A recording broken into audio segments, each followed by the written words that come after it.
তিনিচুকীয়া নিৰ্বাসী আদিত্য গগৈ কোভিডত মৃত্যু। তিনিচুকীয়াৰ সাংস্কৃতিক ক্ষেত্ৰখনৰ এক চিৰপৰিচিত ব্যক্তি, অসম নাট্য সন্মিলনৰ তিনিচুকীয়া শাখা সমিতিৰ সম্পাদক, বলিষ্ঠ অভিনেতা, অক্লান্ত নাট্যকৰ্মী, কবি তথা জনপ্ৰিয় যুৱক আদিত্য গগৈ আজি পুৱা 6:20 ডিব্ৰুগড়ৰ এখন নাৰ্ছিং হোমত দেহাৱসান ঘটে।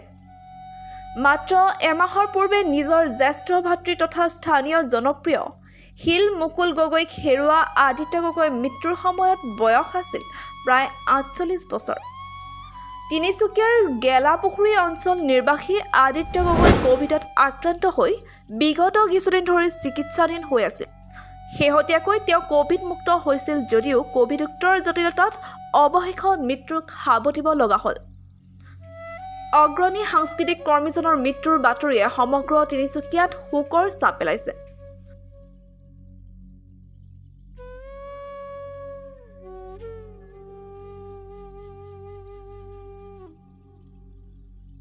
অভিনয় প্ৰতিভাৰ বলত ৰাজ্যিক ভিত্তিত বঁটা লাভ কৰিবলৈ সক্ষম হোৱা প্ৰয়াত শিল্পীজনে একাধিক নাটকত অভিনয়ৰ চাপ এৰা গৈছে।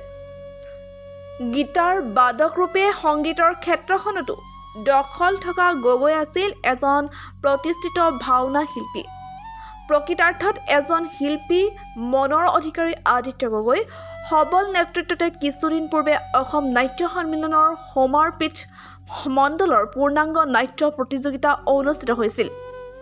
মৃত্যুৰ সময়ত তেওঁৰ মাতৃ, পত্নী, দুগৰাকী কণ কন্যা আৰু বহু আত্মীয় তথা গুণমুগ্ধ ইহসংসাৰত এৰি থৈ যায়। তিনিচুকীয়াৰ পৰা ভাস্কৰ জ্যোতি হাজৰিকাৰ ৰিপৰ্ট, টাইম লাইভ আছাম। মিলন ব্ৰেণ্ডৰ দ্বাৰা উৎপাদিত মছলা, চাহপাত, ধূপকাঠি, ফিনাইল আৰু আচাৰ হৈছে অতি উন্নত মানৰ।